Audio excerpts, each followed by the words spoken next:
Assalamualaikum warahmatullahi wabarakatuh. Kami dari kelompok 5 akan membahas tentang penyelesaian siklus akuntansi.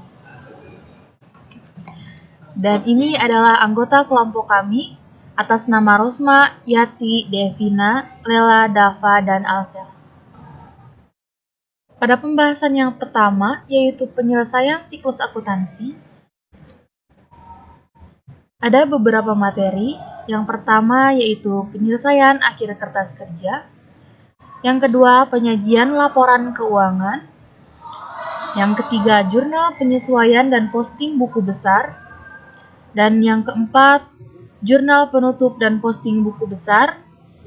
Serta yang kelima adalah neraca saldo setelah penutupan.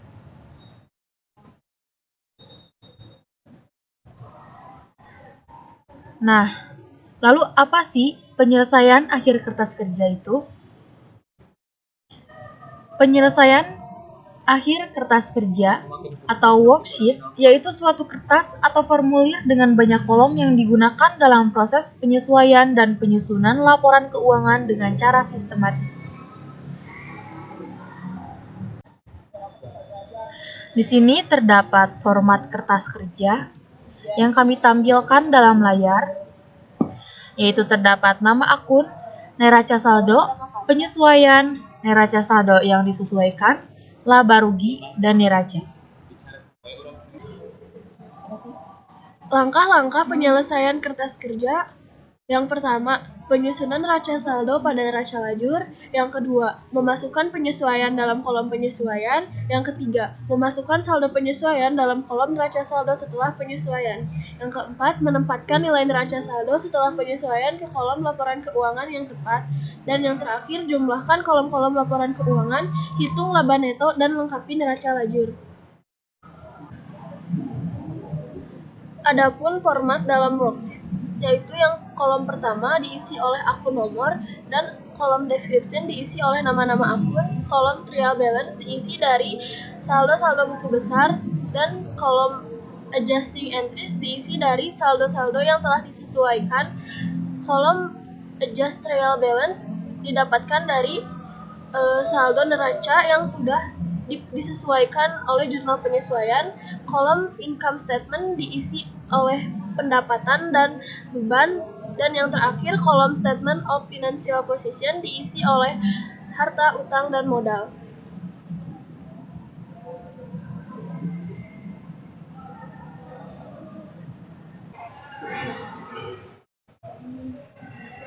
Yang selanjutnya adalah penyajian laporan keuangan.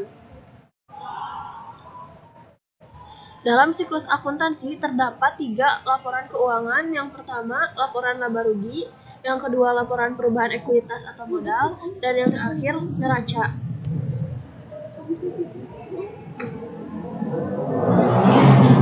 Yang pertama, saya akan menjelaskan tentang laporan laba rugi. Laporan laba rugi atau income statement menyajikan pendapatan dan beban yang menghasilkan laba neto atau rugi neto untuk periode waktu tertentu. Dalam format laba rugi berikut terdapat pendapatan yang dikurangi oleh beban-beban dan menghasilkan laba bersih. Yang kedua adalah laporan perubahan ekuitas. Laporan perubahan ekuitas atau Statement of Owner's Equity adalah untuk menginformasikan unsur-unsur yang mengakibatkan perubahan ekuitas. Laporan perubahan ekuitas adalah ketika modal awal ditambah laba bersih dikurangi prive sehingga menghasilkan modal akhir. Yang ketiga adalah neraca. Neraca merupakan laporan keuangan yang menggambarkan posisi keuangan suatu perusahaan, yaitu melaporkan akun-akun aktiva, kewajiban, dan ekuitas. Dalam format neraca menggambarkan akun-akun harta, yang dimana akun-akun harta tersebut harus sama dengan kewajiban ditambah modal. Oke, selanjutnya kepada pembahasan yang ketiga yaitu jurnal penyesuaian dan posting buku besar. Sebelumnya, apa itu jurnal penyesuaian? Jurnal penyesuaian adalah jurnal yang dibuat ketika ada perubahan saldo pada suatu akun dan harus disesuaikan dalam buku besar pada akhir siklus akuntansi yang bertujuan untuk mencatat pendapatan atau beban yang tidak diakui untuk periode tersebut. Next, selanjutnya yaitu buku besar. Pengertian dari buku besar adalah buku yang berisi kumpulan akun-akun yang digunakan untuk meringkas transaksi yang telah dicatat dalam jurnal. Selanjutnya adalah pemostingan ke buku besar. Pemostingan buku besar tersebut itu ada tahap-tahapnya, yaitu pertama, pindahkan tanggal transaksi pada jurnal umum ke kolom tanggal pada buku besar. Yang kedua, pindahkan debit dan kredit pada jurnal umum ke dalam buku besar. Ketiga, masukkan halaman pada jurnal dalam kolom buku besar. Yang keempat, pindahkan keterangan ke dalam buku besar. Oke, contohnya seperti ini. Sebentar ya. Nah, contohnya seperti ini. Tanggal 25, Pak Budi menerima uang tunai sebesar $1.500 untuk jasa yang diberikan kepada klien. Jurnal umumnya seperti ini. Kita tulis tanggal, keterangan, debit, dan kredit. Pertama, tanggal 25.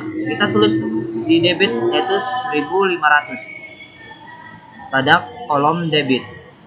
Dan pendapatan jasa pada kolom kredit 1.500. Ingat, kalau kredit ini tulisannya rada ke kanan sedikit. Nah, habis itu pemostingan ke buku besar. Yang langkah pertama itu tulis nama akunnya dulu. Nama akun ini kas. Yang pertama itu kas. Kita urutkan dulu dari ini kas, pendapatan jasa. Nomor akun yang paling kecil itu yaitu kas.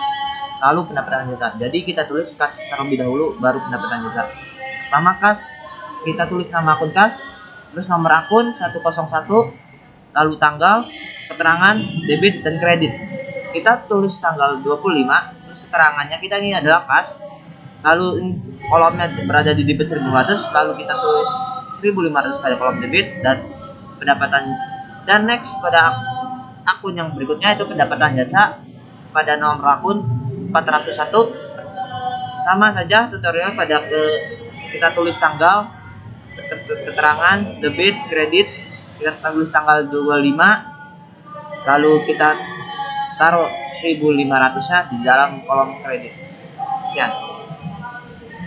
Selanjutnya kita akan membahas tentang jurnal penutup dan posting ke buku besar. Sebelumnya, apa itu jurnal penutup? Jurnal penutup adalah jurnal yang dibuat pada akhir periode akuntansi untuk menutup akun di laporan laba rugi dan akun prime. Saldo akun di laporan laba rugi sifatnya sementara. Dengan kata lain, saldo tersebut tidak dibawa atau dipindahkan ke periode akuntansi berikutnya. Tujuan dilakukan posting jurnal penutup yaitu untuk memindahkan saldo akun-akun yang berada dalam jurnal penutup ke buku besar masing-masing akun tersebut. Sehingga dengan proses posting ini akan terlihat saldo buku besar akun-akun nominal setelah memposting jurnal penutup akan memiliki saldo 0. Ini merupakan contoh format jurnal penutup yang nantinya akan diposting ke buku besar. Cara mempostingnya, kita akan mengelompokkan terlebih dahulu akun-akun tersebut. Nah, sekarang kita masuk ke neraca saldo setelah penutupan. Sebenarnya apa sih neraca saldo setelah penutupan itu? Neraca saldo setelah penutupan adalah sebuah daftar yang berisi seluruh saldo real account dan dibuat pada akhir periode pelaporan pada suatu perusahaan. Apa tujuan pembuatan neraca saldo setelah penutupan ini? Yaitu untuk memastikan apakah antara pengeluaran dan pendapatan perusahaan seimbang atau tidak setelah penutupan buku dilakukan. Nah, ini adalah contoh dari neraca saldo setelah penutupan.